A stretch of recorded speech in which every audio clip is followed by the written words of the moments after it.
It's what is it? Monday, September the 1st, Labor Day. Welcome to September.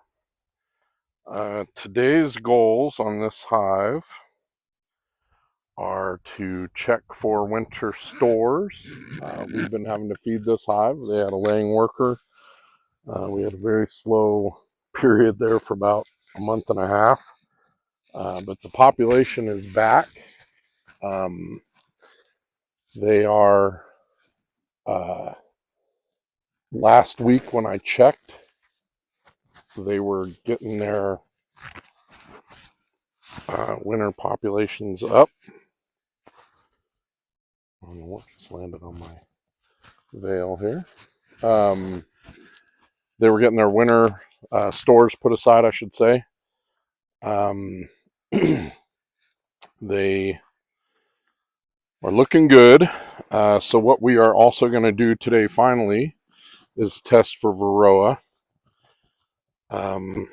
I know that I should be testing more frequently, but on this hive, we had such a population drop when we had a laying worker that I didn't. We just didn't have the population, and it didn't make sense to kill 300 bees when we had such a dip in population. That should have been a natural kind of Varroa treatment, because when there's not a lot of brood, Varroa can't grow. That said, I'm a second-year beekeeper, and I'm just going off of what I know about Varroa mite. Is they need drone brood in order to persist, and then they need brood outside of that to continue to grow, and both of which this hive did not have. So, by that theory, I have been going on the assumption that this hive would be fairly low in Varroa mite population. That said, so far, most of my assumptions this year have all been wrong, and it's entirely possible that we could, in fact, have some Varroa on here. Hi, ladies. I'm just looking for the queen up here. She shouldn't be. Thought I'd give her a quick look-see. Well, they're already a little pissy. One other thing I'm going to look for with this hive is a frame that's all the way full and capped. And if I can find that, then my intention is to pull a frame from here, put it in the fridge to bank it, and then I'll drop a more empty frame in if I have to, if I have one. And then we're also going to proactively treat that hive with oxalic acid powder. I will tell you that a lot of people are seeing success this year with a recipe that allows you to put oxalic acid on pads and put it on top of the hive. I didn't play with it this year. I might next year. I'm not 100% sure, but we are going to check this hive for Varroa population. And we're just going to see where they're at with regards to being ready for winter. And then if we have to, we'll proactively treat. Now we're not harvesting anything from this hive this year. And you can see they're halfway capped on both sides. So that's a really great frame.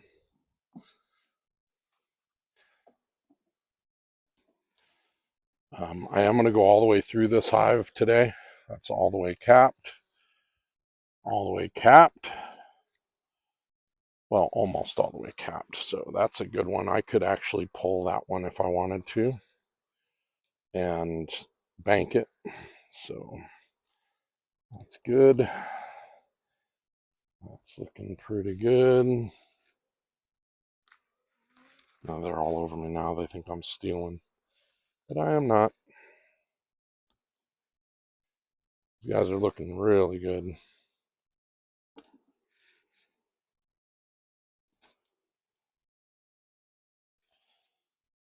Yep, I'm back filling this with nectar.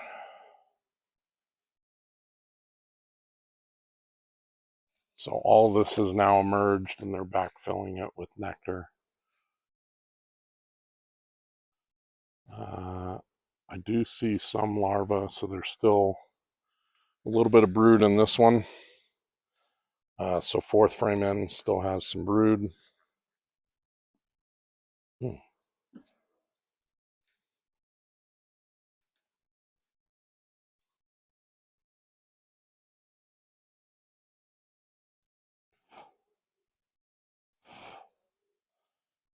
And I'm going through these guys a little quick today because I don't really need to do a whole lot other than just check where they're at on population.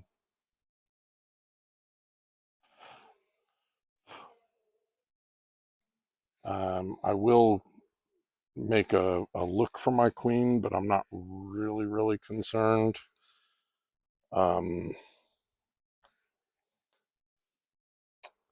And then what I want to find is an open frame of brood downstairs, and we're going to do a Varroa test. Oh, actually, this one might be a good one to go ahead and test on. It's a bit capped on that side. We're pretty chill, all things considered.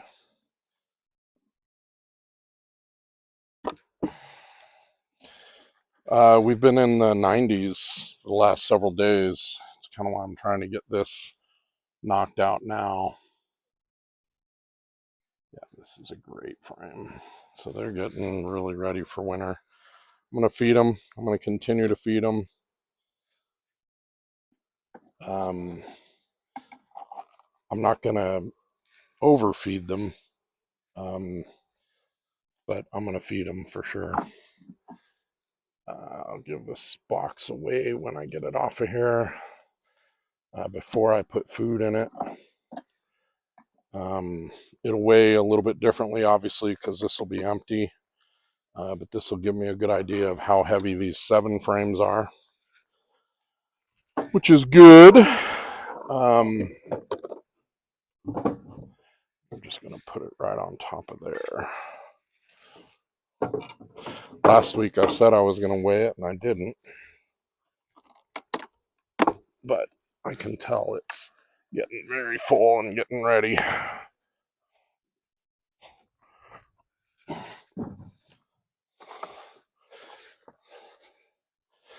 I think we're in good shape to get these girls to the winter. I'm excited to say, and couldn't wait to get it out here. We had our first honey harvest this year. Due to obviously 23, due to obvious laying worker issues and a reduction in population on both of my hives. 24, so this is at 47 pounds, which is right where we want to be. I may come out in a little bit and just swap one of these frames, probably this outside one. I'll put it out in the fridge and then swap it with another one, let them fill it up, and then they'll have the full 8 frames of honey. And what we want is 8 frames of honey up here for the winter, and then frame of honey and pollen, brood, pollen and honey is kind of what I'm going for with this one. I will weigh this bottom box as well. And the biggest thing I'm going to be looking for today is I'm going to find a frame of open brood, and I'm going to do a Varroa test. 18. So assuming that is correct.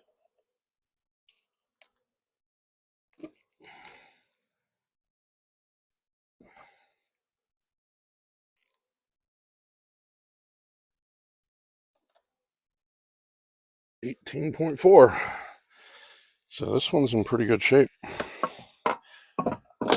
One thing I got to do is make sure I do not have my queen on my frame of open brood.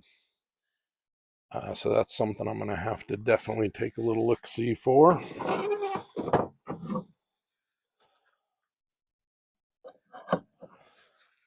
I won't lie, they're really chill today. The girls are really docile.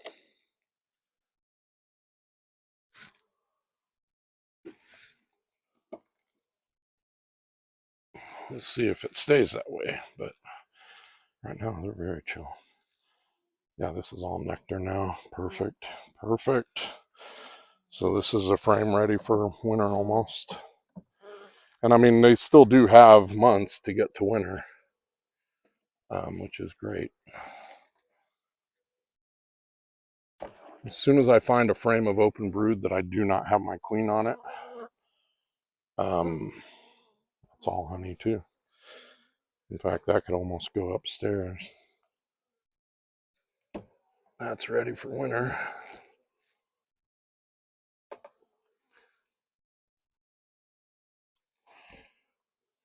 Capped brood, capped brood.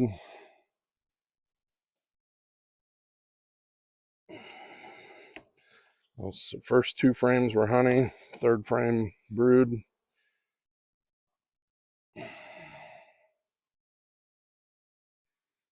Capped brood, wall to wall, capped brood. I need to keep an eye out for my queen.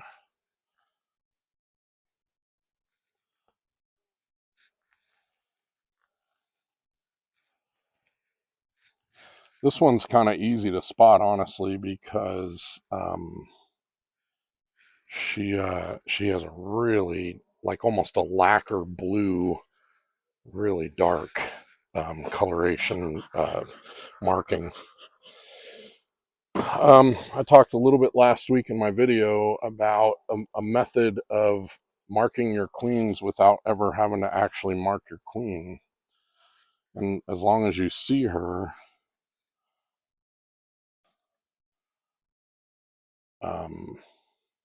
you can put a push pin on the outside of the hive, indicating the color of the year, and kind of her health. I'm going to do a video on it if I get to the point where I can. I probably won't start it till next year, but essentially, like this year, the color was blue. So the queen in the hive would have a blue push pin, and if she's healthy, the push pin is up higher on the box. If she's kind of waning, or she's getting old, or if she's not laying, or if you see supersedure activity, this is going to be a good one to do a Varroa test on, I think. Do not see her. So I'm going to set this one aside. That's probably going to be my Varroa test frame. Anyway, you put a blue push pin on the outside, and then if it's up high, she's healthy. If it's in the middle, she could be struggling, or it could be supersedure, kind of whatever you want to mark or track. And wow, they're still bringing in pretty good amount of pollen.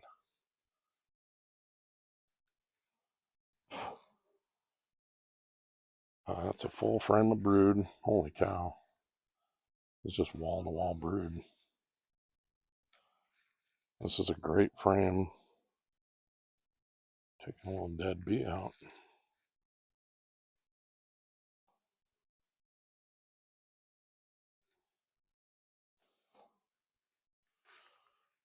She's doing a good job.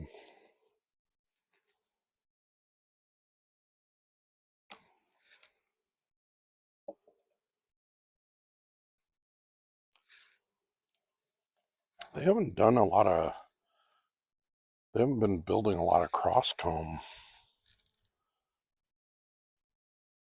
this year. They've done a really good job of not doing that.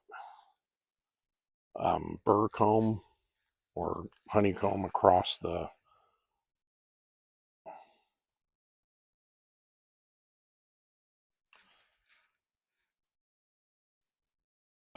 from frame to frame. They've done a really good job of not doing that. It stresses me out though when I don't see her, and I know she's in here, but I don't want to get her on that frame, so then I'm going to have to really, really look hard at that frame.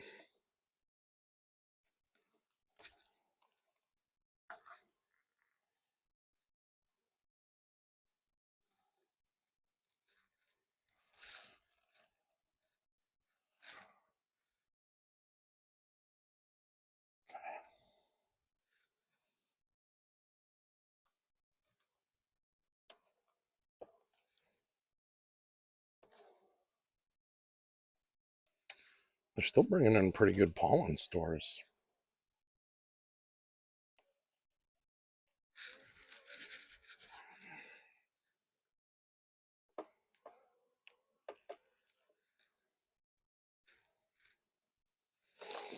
All right, well, I'm going to just take a really good close look because that stresses me out, but I think I can get 300 bees off of this, and I do not see my queen.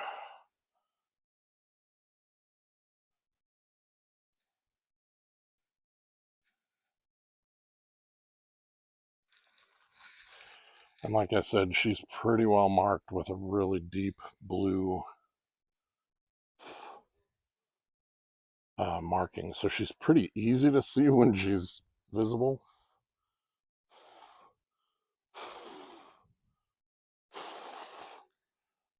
But I just want to make sure.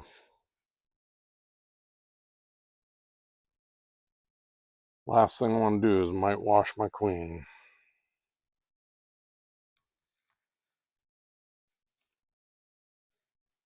But I think we're safe. I don't know where she is, but I know she's not up here. She may be up there.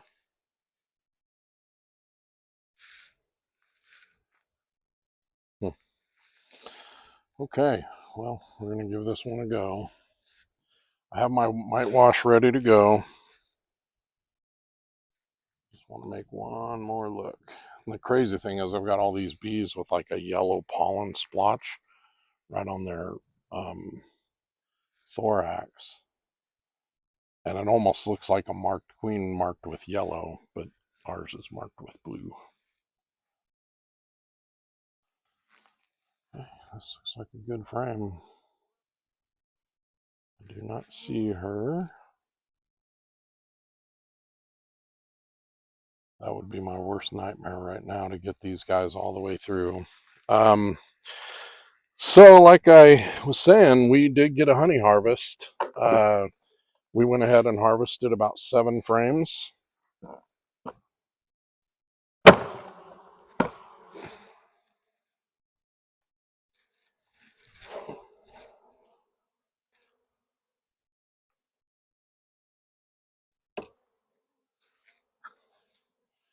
And of those 7 frames, we got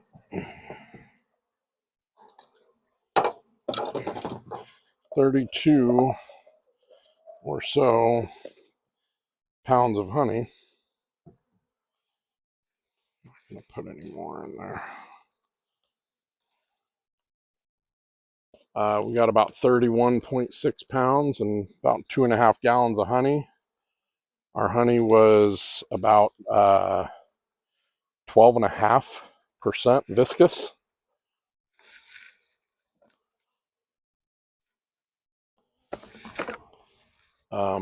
Meaning it was really thick honey, and it's kind of a yellowy butter color, which I love. It's light. We're keeping it raw, so we have a bit of pollen chunks and stuff like that in our honey. We are filtering it, but we're going to have some pollen in it. And I think we're going to name this year's variety Marigold, not because that's what they ate or what they foraged on, but Marigold is my birth flower, and it's sort of the color of the honey. It's got a yellow orangish, like a buttery color to it. So what we did was we just knocked off about 300 nurse bees off of a frame of open brood, and that's where you want to test.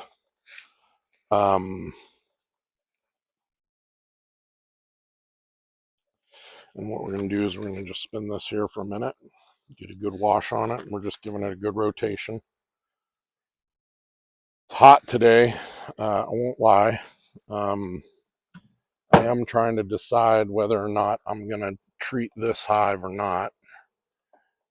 The one thing is that although they did have a laying worker, they did have drone brood in here as a part of that. And in fact, the laying worker, as I was thinking about it, might have made the situation worse because the only thing they lay is drone brood, and drone brood is where Varroa likes to thrive. So I'm really hoping that this hive, if I'm correct, should have a lower Varroa population load. If it's high, I may even add Apigard to this because we're not going to harvest anymore off of this hive. There will be no honey harvested from here. That other hive I am going to go ahead and just proactively treat. So that's going to happen.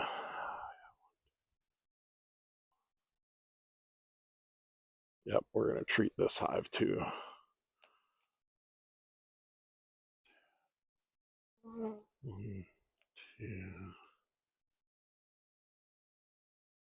Yeah, we got 1, 2.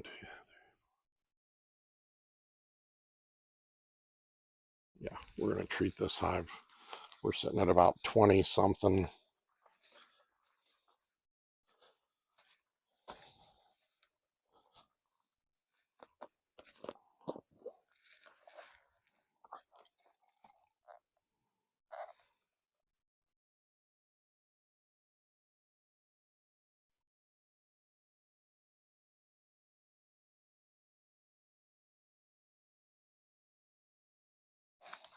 Yeah, we're sitting at about 40.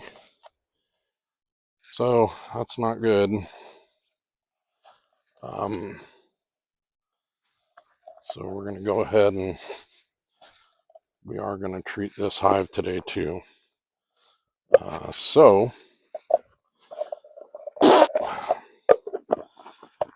that's not good. Okay, so rather than put these girls back together all the way, I am going to go ahead and bring over this treatment. I'm going to go ahead and close them up for a minute. Actually, I'm going to close them up, and then in between, I'm going to inspect that hive, see what we're going to do, and then I will probably go back to the house, get some frames, and then we'll come back out and we'll do a Varroa treatment. I don't want to leave them open because there's a lot of wasps and bald-faced hornets and stuff out here. That's a bummer. That's a lot of Varroa, unfortunately. So, yet again, another lesson learned. I figured with their population as low as it was that this hive would have very low, and in fact, they have higher Varroa population than my other hive. So that's going to be my plan. We're going to go check the other hive. Then we're going to proactively treat. You can see I've got a treatment set up over there. We're going to run an oxalic acid treatment today, and then we'll run one a week for probably the next 3 weeks on both hives. That's what's up.